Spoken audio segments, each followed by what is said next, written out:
Selamat pagi, Bapak Ibu Saudara sekalian yang kami kasih dalam Tuhan Yesus Kristus. Selamat berjumpa kembali dengan kami dari Restoration Christian Church di Los Angeles. Hari ini hari Minggu tanggal 16 Agustus tahun 2026. Saya Harili, Gembala Sidang. Pagi hari ini kita akan membahas sebuah topik yang saya berjudul The Miracle of the Open Hand. Mukjizat dari tangan yang terbuka. Subtitlenya adalah Surrendering Your Little to the Lord of the Much. Menyerahkan sesuatu yang kecil kepada Tuhan yang mampu memultiplikasikan. Ya, yang akan kita ambil dari Yohanes 6 ayat 5 sampai 12. Kita awali dengan doa. Tuhan Yesus, kami menyerahkan pembahasan firman Tuhan pagi hari ini sepenuhnya ke dalam tangan Tuhan. Tolong hamba-Mu untuk menyampaikan kebenaran firman-Mu ini Tuhan, sebagaimana firman itu adanya. Saat kami melakukannya, kami dimerdekakan. Biarlah kami menerima kebenaran firman-Mu ini dengan hati sungguh terbuka, dengan ucapan syukur dan terima kasih, di dalam nama Tuhan Yesus. Haleluya. Amin. Baik Bapak Ibu Saudara sekalian, mari kita buka Alkitab kita kepada Injil Yohanes pasal yang ke-6, ayat 5 sampai dengan ayat 12. Injil Yohanes pasal yang ke-6, ayat 5 sampai dengan 12. Saya bacakan untuk kita sekalian. Ketika Yesus memandang sekelilingnya dan melihat bahwa orang banyak berbondong-bondong datang kepadanya, berkatalah ia kepada Filipus, "Di manakah kita akan membeli roti supaya mereka ini dapat makan?" Hal itu dikatakannya untuk mencobai dia, Filipus, sebab ia sendiri tahu apa yang hendak dilakukannya. Jawab Filipus kepadanya, "Roti seharga 200 dinar tidak akan cukup untuk mereka ini, sekalipun masing-masing mendapat sepotong kecil saja." Seorang dari murid-muridnya, yaitu Andreas, saudara Simon Petrus, berkata kepadanya, "Di sini ada seorang anak yang mempunyai 5 roti jelai dan 2 ikan. Tetapi apakah artinya itu untuk orang sebanyak ini?" Kata Yesus, "Suruhlah orang-orang itu duduk." Adapun di tempat itu banyak rumput, maka duduklah orang-orang itu. Kira-kira 5.000 laki-laki, kira-kira 5.000 laki-laki banyaknya. Lalu Yesus mengambil roti itu, mengucap syukur, dan membagi-bagikannya kepada mereka yang duduk di situ. Demikian juga dibuatnya dengan ikan-ikan itu, sebanyak yang mereka kehendaki. Dan setelah mereka kenyang, ia berkata kepada murid-muridnya, "Kumpulkanlah potongan-potongan yang lebih, supaya tidak ada yang terbuang." Yang menangkap perhatian saya di sini pada saat saya membaca firman ini adalah saat Filipus menjawab kepada Yesus, apa artinya roti yang dibayar seharga 200 dinar? Mereka cuma mendapat masing-masing sepotong kecil. Berbanding setelah roti diperbanyak oleh Yesus, mereka makan sampai kenyang, bahkan masih ada sisanya. Dan kita tahu 12 bakul. Ya. Ini Allah memperbanyak, dan ada customer satisfaction. Orang makan sampai kenyang, bahkan bisa berlebih. Nah, saya ingin membuat sebuah introduksi terlebih dahulu, sebuah pendahuluan terlebih dahulu, yaitu yang saya beri judul kalkulasi kelangkaan. Nah, bayangkan Bapak Ibu Saudara sekalian, Anda sedang berdiri di lereng Bukit Hijau yang menghadap ke Danau Galilea. Matahari mulai terbenam di ufuk barat, menebarkan bayang-bayang panjang di atas lautan wajah-wajah yang letih dan lapar. 5.000 pria, belum termasuk perempuan dan anak-anak, telah mengikuti Yesus ke tempat yang sunyi itu. Nah, pada saat itulah, Bapak Ibu Saudara sekalian, dua sistem perhitungan keuangan yang sangat berbeda saling berbenturan. Antara Filipus, salah satu dari 12 murid, dengan Yesus Kristus. Ya. Para murid memandang kerumunan itu melalui kacamata perhitungan kelangkaan. Tidak mungkin. Filipus melakukan perhitungan dalam benaknya, menaksir biaya yang akan dikeluarkan, dan menyadari bahkan upah 8 bulan kerja atau 200 dinar itu pun tidak akan cukup untuk memberi makan satu suap makanan saja bagi setiap orang. Nggak mungkin. Bagi Filipus, situasi ini merupakan persamaan yang mustahil dipecahkan. Kebutuhan yang sangat besar dikurangi sumber daya yang tidak memadai sama dengan kegagalan total. Ini cara perhitungan Filipus. Kebutuhan yang sangat besar dikurangi sumber daya yang tidak memadai sama dengan kegagalan total. Tapi tidak dalam pikiran Yesus. Nah, kita sering menjalani hidup dengan menggunakan cara hitung Filipus. Kita melihat bakat kita yang terbatas, tabungan kita yang sedikit, masa lalu kita yang penuh luka, atau tenaga kita yang sudah habis, sembari memandang tuntutan dunia di sekitar kita yang begitu berat. Kita pun angkat tangan dan bertanya-tanya, apa gunanya ya tetesan kecil dari diri kita di tengah samudera yang begitu luas dan tiada bertepi ini. Musa berpikiran yang sama. Aku nggak cakap ngomong. Nggak bisa.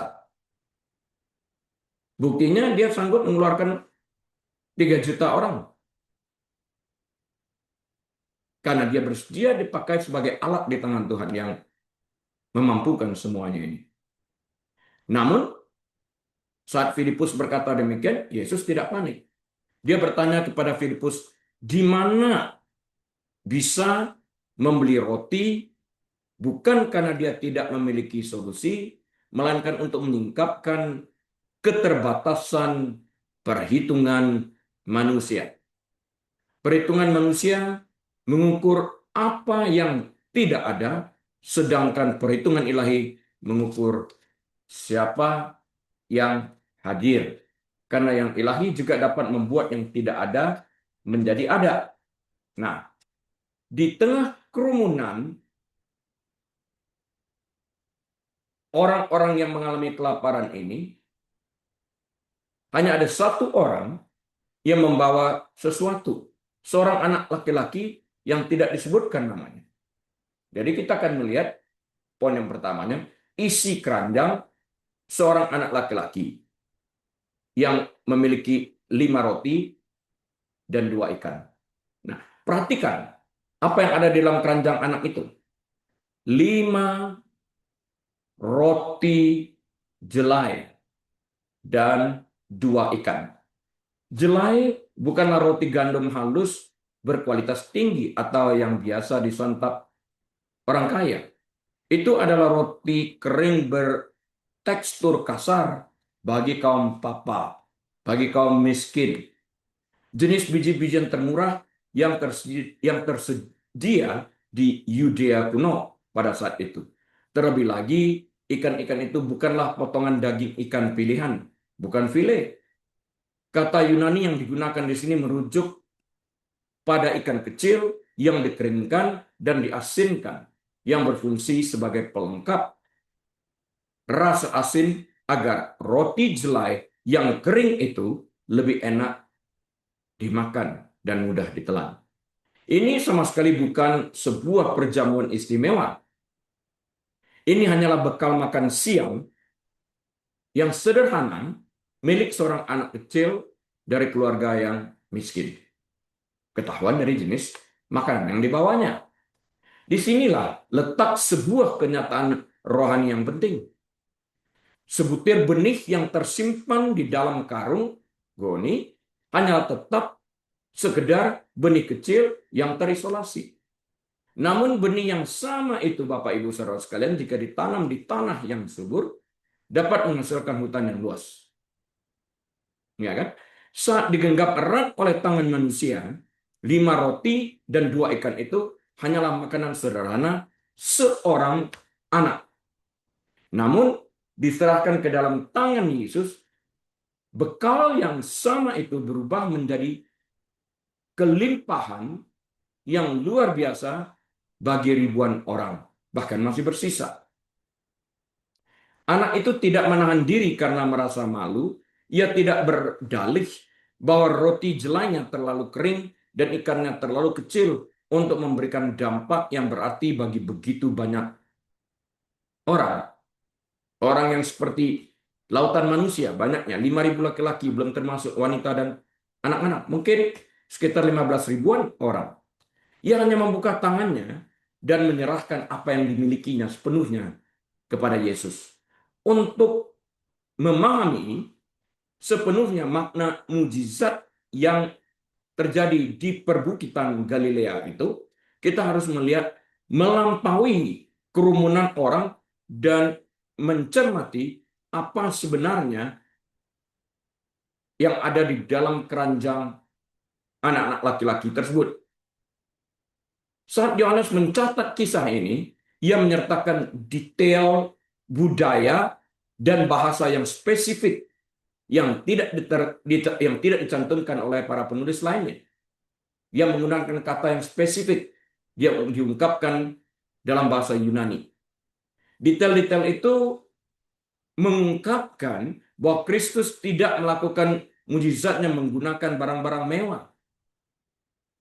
Ia mewujudkan dari unsur-unsur yang paling sederhana dalam kehidupan abad pertama, di mana ia mengikut sertakan manusia di dalam hal ini. Dia dapat saja mengulang kembali menurunkan mana dari langit seperti yang dilakukan dalam kitab Keluaran pada saat orang-orang Israel dikeluarkan dari perbudakan di bawah pemerintahan Firaun setelah 400 tahun diperbudak. Dia dapat menurunkan, tapi ia mengikut sertakan manusia untuk mengambil bagian di dalam sesuatu yang ingin dia kerjakan ini. Manusia diundang untuk bersama-sama ikut. Ya. Jadi yang pertama kita lihat realitas jelai. Realitas jelai ini menunjukkan roti bagi kaum miskin. Teksturnya kasar, saya katakan tadi, bukan merupakan makanan orang kaya. Jadi roti jelai di sini secara sosial budaya memberitahu kita bahwa ini dimiliki oleh orang miskin.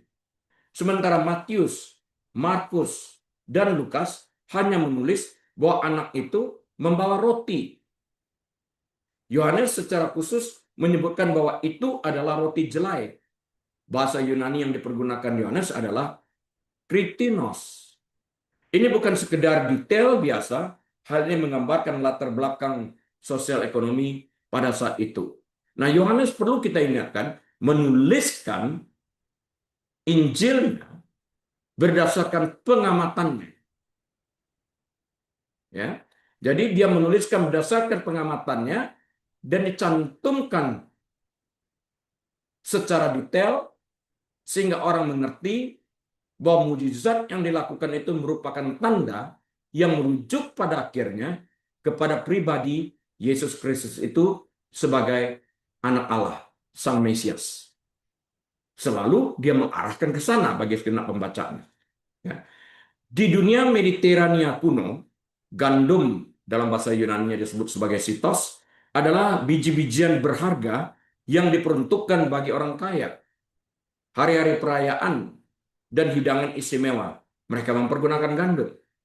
Sebaliknya, jelai adalah bahan yang murah, teksturnya kasar, dan sulit dicerna. Tanaman ini dianggap sebagai makanan untuk kuda dan ternak, atau makanan darurat bagi kaum papa dan buruh tani harian. Literatur Yahudi kuno sering menyebutkan jelai sebagai simbol kemiskinan dan kerendahan hati. Ya, dengan mencatat bahwa anak laki-laki itu membawa roti jelai, Yohanes memberitahu kita bahwa anak tersebut bukan berasal dari keluarga yang terpandang, bukan dari keluarga yang kaya raya. Ia membawa makanan paling murah dan sederhana yang tersedia di Galilea yang merujuk kepada keadaan sosial ekonomi yang dimiliki oleh seorang miskin. Detail ini mengandung prinsip rohani yang luar biasa. Allah tidak menunggu sampai kita membawa gandum berkualitas tinggi sebelum ia mulai berkarya. Banyak orang percaya menahan talenta, menahan kesaksian, atau bahkan menahan sumber daya mereka karena mereka merasa pemberian mereka itu tidak layak dan belum sempurna. Not good enough. Atau pemberian mereka itu setingkat jelai, tidak baik untuk dipersembahkan jika dibandingkan dengan milik orang lain. Namun, Yesus justru menggunakan hal-hal sederhana dan kasar yang di mata manusia mungkin tidak berarti untuk menyatakan kemuliaannya di dalam kesederhanaan. Sekali lagi, setiap mujizat yang dilakukan oleh Yesus, oleh Yohanes, Rasul Yesus ini mengatakan bahwa itu adalah signs, tanda. Mujizat itu oleh Yohanes disebut sebagai tanda. Tanda apa? Tanda untuk merujuk kepada pribadi Yesus Kristus sebagai anak Allah, Sang Mesias. Karena itu setiap mujizat, karena ia disebut sebagai tanda, harus diartikan. Dia memultiplikasikan di dalam hal ini roti dan ikan. Dia memberikan kehidupan, menunjukkan jati dirinya, sang roti hidup yang turun dari surga. Ya, Yohanes juga menggunakan kata Yunani yang sangat spesifik untuk menyebut ikan tersebut dengan menggunakan perkataan opsarion. Ini jenis ikan ya yang dimaksudkan oleh Yohanes, yang merupakan lauk kering, bukan file istimewa. Dia menggunakan perkataan opsarion. Ini adalah bentuk pengecil, diminutif dari kata opson, opsorion, yang berarti makanan matang untuk lauk pendamping yang dimakan bersama roti yang rasanya asin seperti ikan asin. Ikan-ikan itu bukanlah ikan segar berukuran besar, bukan file yang baru saja dipanggang. Ikan-ikan ini berukuran kecil, dikeringkan, diasinkan, atau diawetkan, mirip ikan sarden yang ditangkap di perairan dangkal Danau Galilea. Kemungkinan besar jenis sarden Kinneret, sarden Kinneret. Pada zaman dahulu, ikan kering hampir secara eksklusif digunakan sebagai pelengkap rasa yang asin agar roti jelai yang teksturnya kasar dan kering menjadi cukup enak untuk ditelan. Karena rasa asin ini mengeluarkan air liur. Ya, otomatis roti yang kering ini menjadi lembab dan basah untuk memudahkan proses menelannya nanti. Mudah dikunyah. Nah, anak laki-laki itu tidak membawa hidangan lauk yang istimewa. Tidak membawa sesuatu yang mewah. Ia membawa 2 ekor ikan sarden asin yang ukuran kecil yang dimaksudkan untuk memberi rasa pada 5 potong roti jelai yang keras. Ada 5 roti jelai, 2 ikan. Jadi kalau dia makan sendiri 2 ikan ini untuk 5 roti. Dia mesti hemat-hemat memakan ikan tersebut yang 2. Jadi 1 ekor ikan kecil itu untuk 2,5 roti. Kira-kira begitu. Nah, roti jelai itu adalah biji-bijian kasar dan murah. Ditambah ikan kering, lauk asin ya. Sama dengan jatah makanan anak dari keluarga miskin. Jadi kalau kita secara matematis membuat formulanya, roti jelai tambah ikan kering sama dengan jatah makanan anak dari keluarga miskin. Nah, ketika Andreas membawa anak itu, anak yang memiliki 5 roti dan 2 ikan ini kepada Yesus, ia melihat makanan yang sangat sedikit itu dan mengajukan pertanyaan yang wajar. Apa artinya ini untuk orang sebanyak itu? Ini kata Andreas. Kalau Filipus tadi, apa artinya 200 dinar? Bahkan hanya sesuap nasi mungkin yang dimakan orang. Apalah artinya? Penilaian manusiawi melihat roti kering dan ikan kecil itu lalu menganggapnya tidak berguna untuk memenuhi kebutuhan luar biasa dari 5.000 keluarga yang kelaparan. Ya. Yang berikutnya kita melihat pembawa yang tidak terduga. Ini dibawa oleh seorang anak. Anak laki-laki ini oleh Yohanes dalam bahasa Yunani disebut sebagai Paidarion. Nah, kata Yunani yang digunakan Andreas untuk menggambarkan anak itu adalah Paidarion, yang merujuk pada anak kecil, bocah laki-laki, boy, atau pelayan rumah tangga yang masih muda. Bayangkan, orang-orang dewasa di tengah kerumunan itu. Ada ribuan pria dewasa di lereng bukit itu. Namun tidak ada satu orang dewasa pun yang terpikir untuk bersiap menghadapi waktu makan malam. Atau jika mereka membawa makanan, mereka menyembunyikan untuk diri sendiri demi kelangsungan hidup mereka. Orang dewasa seringkali terbelenggu oleh perhitungan, rasa malu secara sosial, dan sinisme. Orang dewasa melihat 5 potong roti jelai dan berpikir, jika aku mengeluarkannya, orang-orang akan menertawakan aku atau makananku akan disita. Malu, tidak ingin berkontribusi. Dibutuhkan seorang anak yang tidak terbebani oleh harga diri atau sinisme finansial untuk dengan sukarela menawarkan makan siang yang sederhana itu. Tidak ada rasa malu. Anak itu tidak merasa malu dengan kesederhanaan makanannya. Ia hanya menyerahkan agar bisa digunakan. Nah, pertanyaan berikutnya, mengapa Yesus melipat gandakan apa yang ditawarkan? Yesus sebenarnya bisa saja dengan mudah mengucapkan sepatah kata dan mendatangkan mana segar langsung dari surga, sama seperti yang dilakukan Allah bagi Israel di padang gurun saat mereka keluar dari perbudakan di Mesir di bawah pimpinan Raja Firaun. Dia tidak membutuhkan 5 roti atau 2 ikan milik anak laki-laki itu untuk memberi makan orang banyak. Lalu mengapa dia meminta agar sesuatu dibawa kepadanya terlebih dahulu? Mengapa? Kalau dia bisa mengucapkan sepatah kata saja dan menghasilkan makanan untuk mengenyangkan begitu banyak orang, mengapa ia meminta terlebih dahulu untuk membawa makanan tersebut kepadanya untuk dimultiplikasikan? Mengapa? Karena pola Allah di sepanjang kitab suci adalah kemitraan dalam perjanjian. Dia senang melibatkan tangan manusia dalam pekerjaan ilahi. Dia menggunakan tongkat kayu sederhana milik Musa untuk membelah Laut Merah, merubah tongkat itu menjadi ular dan sebagainya.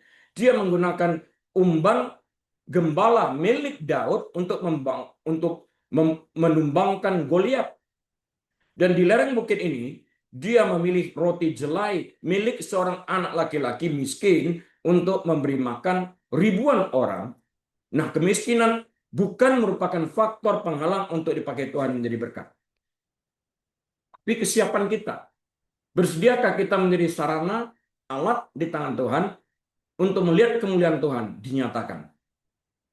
Ketika kita membawa persembahan kita yang biasa, yang bersifat sederhana dan tidak sempurna kepada Kristus, dia tidak menggantikannya, tapi dia menyempurnakan pemberian kita itu untuk kemuliaan namanya.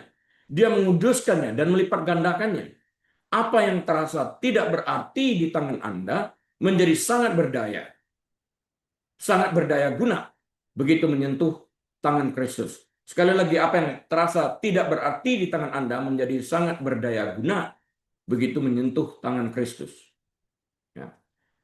Yang berikutnya saya ingin membahas tentang kuasa penyerahan diri yang sakral. Apa yang terjadi ketika kita menyerahkan bagian kecil milik kita kepada Tuhan semesta alam?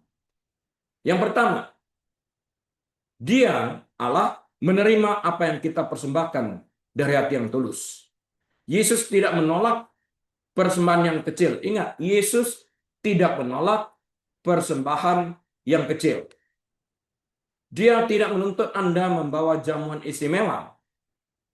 Dia tidak menuntut Anda untuk membawa jamuan yang mewah. Dia hanya meminta Anda membawa keranjang Anda. Entah itu 5 menit doa, yang tenang, yang santai. Namun doa tersebut keluar dari hati yang tulus. Apalagi yang ada di dalam keranjang kita itu? Kata-kata penyemangat yang sederhana bagi tetangga atau orang-orang di lingkungan kita yang sedang lagi kesusahan di rundung malam, atau persembahan materi yang tidak seberapa. Ketika diberikan dalam iman, hal itu menjadi kudus. Mungkin Anda juga mempunyai talenta untuk menyanyi, sekalipun Anda bukan seorang penyanyi yang tenang, tapi Anda mampu bernyanyi untuk menghibur hati orang. Kenapa tidak? Anda mungkin mengenal 2-3 ayat yang Anda pahami. Anda tidak perlu mengerti seluruh Alkitab untuk dapat menjadi berkat menyampaikan kebenaran firman Tuhan. Dengan 2-3 ayat yang Anda ketahui, Tuhan pun siap memakai Anda karena itu juga firman-Nya untuk menjadi berkat bagi orang yang mendengarnya. Yang diperlukan adalah kesiapan kita di dalam hal ini. Mungkin Anda juga mempunyai sedikit pengetahuan tentang apapun itu yang dapat Anda bagikan dan menjadi berkat bagi orang yang belum memiliki pengetahuan seperti itu. Ya. Yang kedua, setelah yang pertama, serahkan dulu, Yesus menerima. Ya. Yang kedua, setelah dia menerima, dia mengucap syukur atas apa yang diterimanya. Seringkali kita menerima sesuatu dari Tuhan, kehidupan misalnya kita terima dari Tuhan, apakah kita mengucap syukur atas kehidupan yang Tuhan berikan kepada kita, atau justru kita mengeluh karena kehidupan itu kita rasakan begitu sukar? Nah, di sini Yesus memberi contoh, sekalipun yang diberikan itu sederhana, dia mengucap syukur atas pemberian sederhana yang diberikan oleh seorang anak kecil ini. Bukan orang dewasa, anak kecil yang memberikan. Yohanes 6 ayat 11 mencatat bahwa sebelum Yesus memecah-mecahkan roti, dia mengucap syukur. Bayangkan situasinya. Yesus mengangkat 5 keping roti jelai yang keras dan 2 ekor ikan kering kecil di hadapan ribuan orang yang kelaparan. Lalu mengucap syukur kepada Bapa. Rasa syukur adalah pintu gerbang menuju perlipat gandaan. Rasa syukur menghasilkan sesuatu yang lebih. Kekurangan cenderung mengeluhkan apa yang tidak ada. Sedangkan iman mengucap syukur atas apa yang tersedia. Lihat perbedaannya. Kita diberi pekerjaan. Kita mengeluh. Banyak orang yang ngantri untuk mendapatkan posisi kita tersebut. Nah, sedangkan iman mengucap syukur atas apa yang tersedia. Berterima kasih untuk pekerjaan yang ada. Berterima kasih untuk pemasukan yang ada, gaji yang ada. Berterima kasih setiap hari kita boleh pergi ke kantor, pulang kantor membawa sesuatu bagi keluarga. Kita harus berterima kasih. Yang ketiga, dia membagikan dan melipat gandakannya. Yang pertama tadi dia menerima, kemudian dia mengucap syukur, dan yang ketiga dia melipat gandakannya. Lihat urutannya, menerima, mengucap syukur atas apa yang diterima, dan kemudian Allah melipat gandakannya. Perhatikan, kapan pelipat gandaan itu terjadi? Hal itu terjadi saat makanan masih utuh di dalam keranjang si anak laki-laki. Pelipat gandaan terjadi justru saat makanan itu dipecah-pecah dan dibagikan. Pelipat gandaan itu tidak pernah ditemukan dalam sikap menimbun. Hal itu nyata dalam tindakan berbagi. Saat dijalankan, saat dibagi, setiap roti diambil, tidak hilang tapi bertambah. Sehingga setiap orang yang mengambil, dikenyangkan sampai kenyang benar, tetap masih ada tersisa. Itulah hakikat pelipat gandaan. Kalau roti itu tetap diam hanya di dalam keranjang, itu tidak terjadi pelipat gandaan. Pelipat gandaan itu pada waktu dipecah dan diberikan, dia tidak berkurang tapi bertambah. Untuk benar-benar memahami mujizat dalam Yohanes pasal yang ke-6 ini, kita harus mencermati apa yang terjadi di antara anak laki-laki itu pada saat anak laki-laki itu menyerahkan keranjangnya dan saat ribuan orang dikenyangkan. Jadi saat keranjang diserahkan dan saat ribuan orang dikenyangkan. Ya, kita harus cermati saat-saat itu. Proses peralihan itu yang kita sebut sebagai penyerahan diri yang kudus. Menyerahkan dan orang dipuaskan. Penyerahan diri seringkali dipandang sebagai kekalahan. Sebuah bendera putih yang dikibarkan ketika tidak ada pilihan lain lagi. Namun, dalam kerajaan Allah, penyerahan diri bukanlah sebuah kerugian, melainkan tindakan iman tertinggi yang melepaskan potensi ilahi. Ya. mengatasi ilusi kepemilikan. Hambatan pertama menuju penyerahan diri yang kudus adalah anggapan keliru bahwa segala sumber daya kita adalah milik kita sepenuhnya. Anak laki-laki itu bisa saja beranggapan bahwa bekalnya adalah hak pribadinya, sesuatu yang ia peroleh atau siapkan demi kelangsungan hidupnya sendiri di tengah hari yang panjang itu. Saat kita menggenggam erat waktu, saat kita menggenggam erat uang, saat kita menggenggam erat pengetahuan atau talenta kita, kita bertindak di bawah ilusi kendali. Kita ingin mengendalikan ilmu pengetahuan yang kita miliki. Kita ingin mengendalikan suara bagus yang kita miliki. Kita ingin mengendalikan makanan yang ada pada kita. Kita percaya bahwa dengan menjaga keranjang kita tetap dekat dengan kita akan aman. Hari besok akan terjamin seperti itu.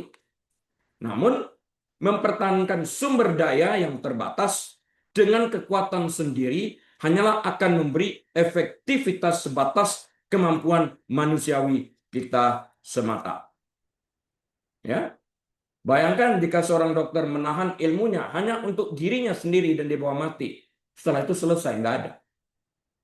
Tapi kalau kita berbagi ilmu pengetahuan itu, kita menghasilkan dokter yang lain. Kita akan memberikan pencerahan kepada society, kepada lingkungan, sehingga lingkungan ini pun dapat bertumbuh sehat dengan pengetahuan yang diberikan layaknya seorang dokter yang memiliki pengetahuan ini. Pengetahuan apapun itu yang kita miliki, jangan sampai pelit ilmu. Jangan sampai pelit waktu dan sebagainya. Penyerahan diri yang kudus bermula ketika kita menyadari bahwa kita bukan pemilik, melainkan sekedar pengelola. Saat anak itu membuka genggaman tangannya dan meletakkan roti jelainya ke tangan Andreas, ia mengalihkan kepemilikannya dari seorang pengelola duniawi kepada Sang Tuan Surgawi, di mana Andreas memberikannya itu kepada Yesus Kristus. Ketulusan, keikhlasan di dalam hal ini diberikannya. Dia tidak menahannya. Ya. Di sini kita akan mempelajari 4 gerakan tangan Kristus. Ketika Yesus menerima persembahan yang diberikan dalam semangat penyerahan diri, ia membawanya melalui proses kudus 4 tahap yang mengubah hal itu menjadi mujizat. Ia mengambil, waktu saya menyerahkan kehidupan saya kepada Kristus untuk menjadi pelayan Tuhan, dia mengambil penyerahan saya ini, penyerahan diri saya ini. Yesus tidak pernah memaksakan penyerahan diri.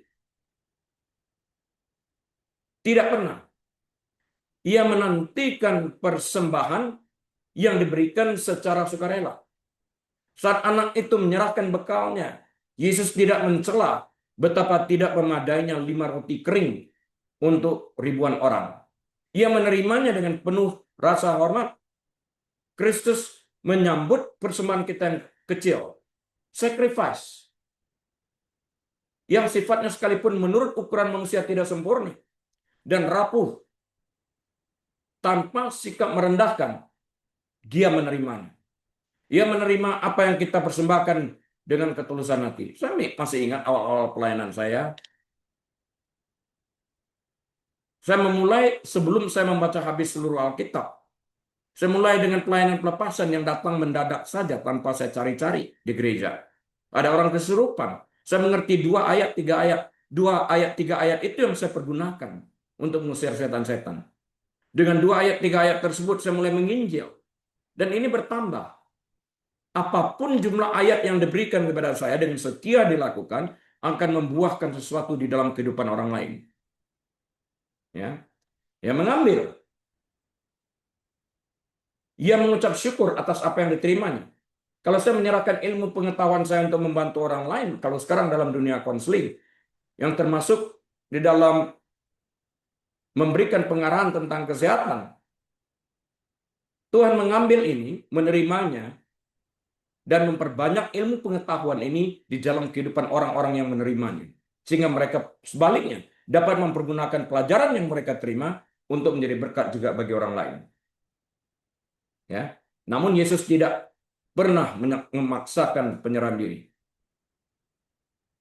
Kita harus memberikan sesuatu dengan perasaan sukacita, artinya ada ketulusan. Saya pernah mendengarkan seorang pendeta yang mengatakan, memberi bukan memberi sampai engkau merasa sakit. Nah, ini pengajaran yang salah. Karena Allah tidak pernah mengatakan tersebut di dalam firman-Nya. Kita diminta untuk memberi dengan sukarela. Ada perasaan sukacita, bukan perasaan tersakiti karena kita memberi. Artinya kita sakit melepaskannya. Tuhan tidak menghendaki itu. Jadi persembahan yang hidup itu adalah persembahan yang kita berikan dengan hati bersyukur, dengan sukarela kita melepaskannya. Nah, kemudian setelah ia terima, ia mengambil, ia mengucap syukur. Sebelum terjadi pelipat gandaan, Yesus mengangkat roti-roti sederhana itu ke arah surga dan memanjatkan doa syukur. Oikaristes. Hal ini menyingkapkan kebenaran rohani yang mendalam. Rasa syukur membuka jalan bagi pertumbuhan. Apapun yang kita terima, kita pun seperti Yesus wajib bersyukur atasnya. Sementara Filipus sibuk menghitung apa yang kurang, Yesus justru mengucap syukur kepada Bapa atas apa yang tersedia. Berapa sering kita menginginkan sesuatu yang tidak kita miliki dan lupa untuk bersyukur terhadap apa yang telah kita miliki. Rasa syukur mengalihkan fokus kita dari besarnya kebutuhan kepada keagungan Sang Pemberi. Manusia bersifat serakah, ingin memiliki sesuatu yang belum ada. Pada saat yang belum ada itu Allah berikan menjadi ada, kita pun tidak bersyukur atas hal itu. Terus ngomel, mengeluh.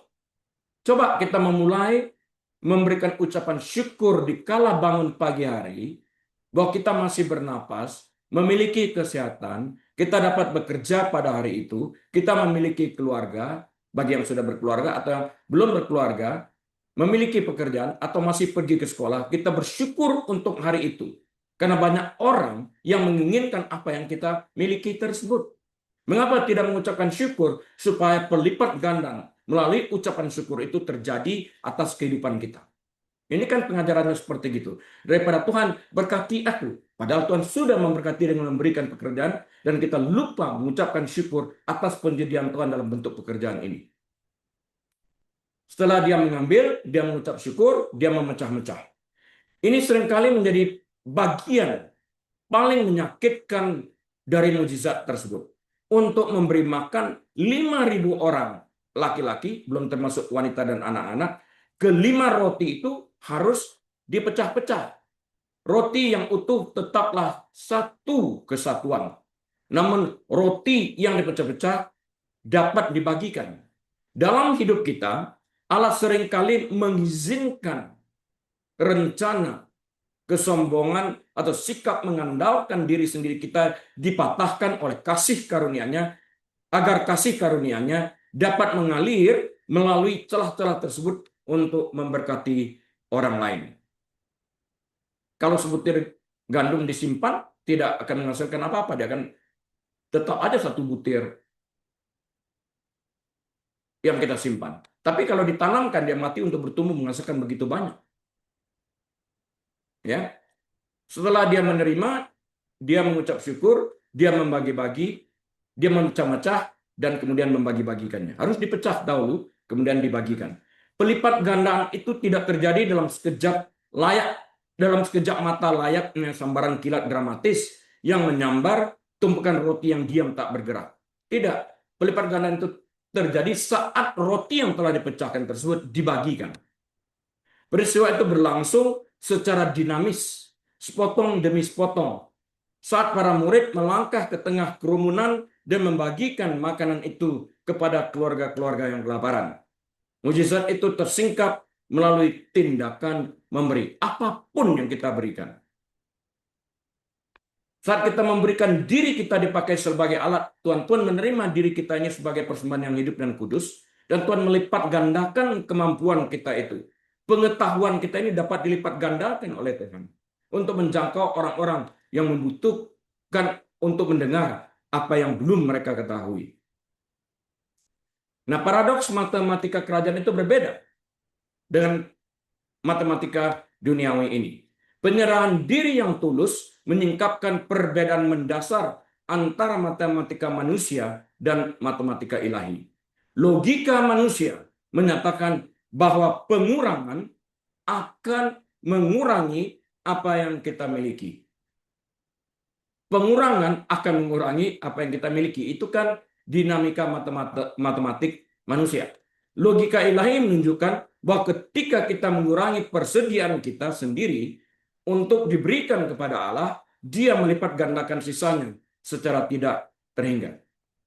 Waktu saya mengajar pun, memberikan konseling pun, ilmu pengetahuan saya tidak berkurang, tapi justru bertambah karena saya mendapatkan pengetahuan yang baru melalui pertanyaan-pertanyaan yang diberikan kepada saya atau masalah-masalah yang timbul pada saat terjadinya konseling membuat saya berpikir apa yang sebelumnya mungkin tidak terpikir. Waktu saya sedang berinteraksi dengan orang-orang yang saya layani, Allah memberikan pencerahan kepada saya untuk memampukan saya menyampaikan apa yang Allah ingin sampaikan kepada mereka. Sehingga saya murni menjadi alat penyambung lidah Tuhan itu sendiri. Bukan saya. Nah, logika manusia mengatakan bahwa menggenggam erat-erat mendatangkan rasa aman dan memberi berarti kehilangan. Kalau memberi berarti kehilangan, itu pikiran manusia. Enggak, nanti habis. Padahal enggak seperti itu juga. Namun logika kerajaan membalikkan hal itu. Mempertahankan apa yang kita miliki justru menyebabkan stagnasi. Sedangkan menyerahkan ke dalam tangan Tuhan membuka jalan bagi pelipat gandaan ilahi. Gereja kita kecil, tapi kita menjadi berkat di mana-mana. Gereja kita nggak pernah takut untuk membantu orang-orang yang berkesusahan. Tuhan melipat gandakan ini. Nah, saat kita menyerahkan hidup atau sumber daya kita kepada Yesus, kita tidak akan kehilangannya. Kita menempatkan dalam lingkungan di mana hal-hal tersebut dapat memenuhi tujuan utama yang tertinggi. Anak laki-laki itu pulang pada malam harinya setelah makan hingga kenyang sepenuhnya, membawa sukacita karena mengetahui bahwa bekal makan siang yang sederhana telah memberi makan orang banyak di lereng bukit itu, bahkan masih sisa 12 bakul. Bayangkan kalau dia cuma makan sendiri, dia sendiri yang kenyang. Tapi sekarang dia tidak makan sendiri, tapi 5.000 pria dan wanita dan anak-anak lainnya, mungkin sekitar 15.000 orang, saya katakan tadi, makan dari apa yang dia makan. Mereka makan apa yang ia makan. Mereka juga merasa kenyang, bukan hanya dia sendiri yang merasa kenyang. Mungkin orang dewasa, laki-laki makan lebih daripada 5 roti dan 2 ikan. Namun tidak pernah berkekurangan kan? Masih ada sisa 12 bakul. Ya. Nah, kisah 2 tangan. Di sini saya akan membicarakan tentang kontras yang terjadi dalam sejarah. Kerajaan Allah bekerja berdasarkan prinsip yang tak lekang oleh waktu. Apa yang Anda genggam erat akan hilang. Namun apa yang Anda serahkan kepada Allah akan Ia lipat gandakan. Sejarah memberikan gambaran nyata tentang mereka yang menjalani kedua pilihan yang bertolak belakang ini. Kalau ilmu pengetahuan yang Anda miliki Anda simpan untuk diri Anda sendiri, pengetahuan itu tidak akan bertambah. Waktu Anda berikan juga tidak akan berkurang, justru akan bertambah. Pengetahuan yang kita simpan suatu saat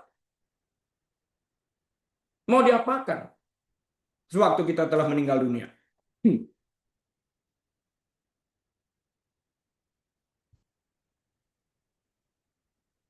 Kerajaan Allah bekerja berdasarkan prinsip yang tak lekang waktu ini. Ya, sosok yang menyerahkan miliknya yang sedikit itu adalah George Miller. Jadi di sini kita harus mengerti tidak ada kadaluarsa. Sekali lagi tidak ada istilah kadaluarsa terhadap firman Tuhan. Firman Tuhan berlaku sejak awal sampai hari ini dan terus sampai Kristus datang kedua kalinya dan throughout eternity. Firman Tuhan adalah firman Tuhan yang tidak berlalu. Ya. Sosok yang menyerahkan yang sedikit dan dilipat gandakan Allah dilakukan, dipraktekkan oleh seorang yang bernama George Miller. Pada tahun 1800-an, seorang pria bernama George Miller melihat anak-anak di jalanan di Bristol, di Inggris, yang sekarat akibat kelaparan dan penyakit. George Miller bukanlah orang yang lahir dari kalangan bangsawan. Ia pun tidak memiliki kekayaan pribadi yang besar ataupun pengaruh politik. Sama sekali tidak. Ia hampir tidak memiliki modal apapun. Tapi dia memiliki belas kasihan terhadap anak-anak yang menderita kelaparan tersebut di jalanan di Bristol, di Inggris. Namun ini yang terjadi. Miller membuka tangannya bagi Allah. Ia membuka dirinya bagi Allah. Dia menyerahkan dirinya sebagai alat untuk dipakai Tuhan. Ia berikrar untuk tidak pernah meminta uang kepada siapapun, melainkan hanya berdoa dan memanfaatkan sumbangan kecil apapun yang datang. Ia memulainya dengan sebuah rumah sewaan dan beberapa koin tembaga. That's it.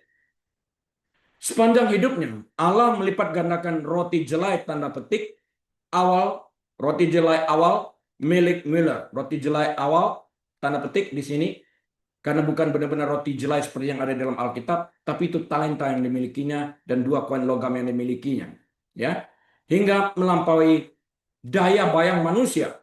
Hanya melalui doa, George Miller mendirikan panti asuhan yang merawat lebih daripada 10.000 anak yatim piatu, membangun sekolah yang mendidik lebih daripada 120.000 anak.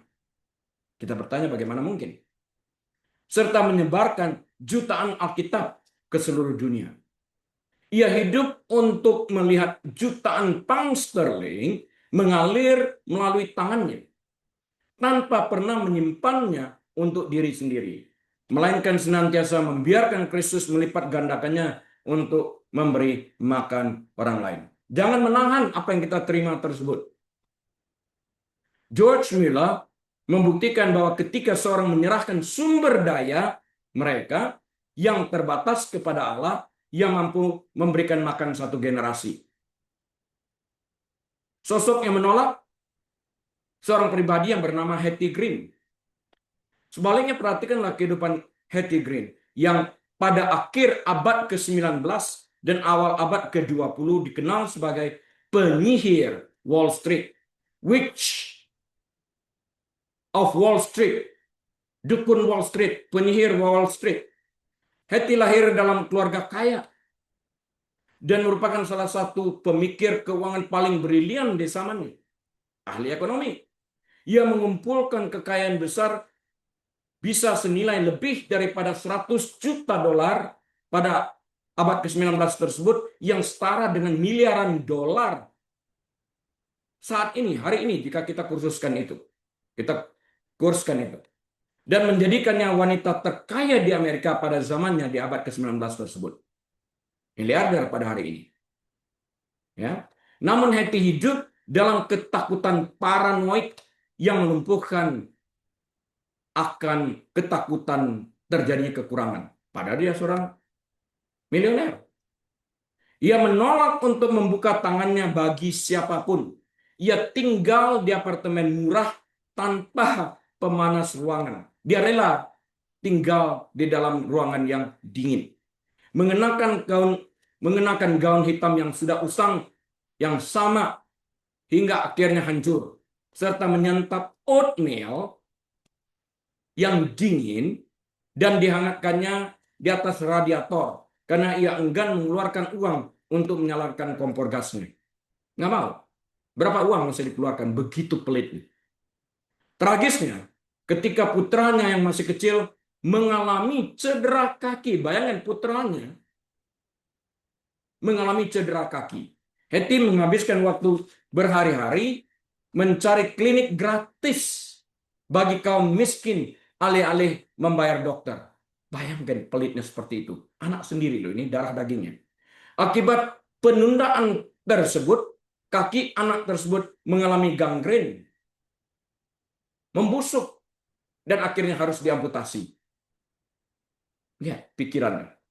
Kontras yang mencolok antara kehidupan kedua orang ini yang menyoroti kebenaran mendasar mengenai penata layanan. George Miller memulai dengan hanya beberapa koin tembaga dan iman yang teguh. Memilih sikap tangan terbuka yang menyatakan bahwa Allah akan mencukupkan segalanya. Saya ingat dalam waktu membaca cerita tentang George Miller ini.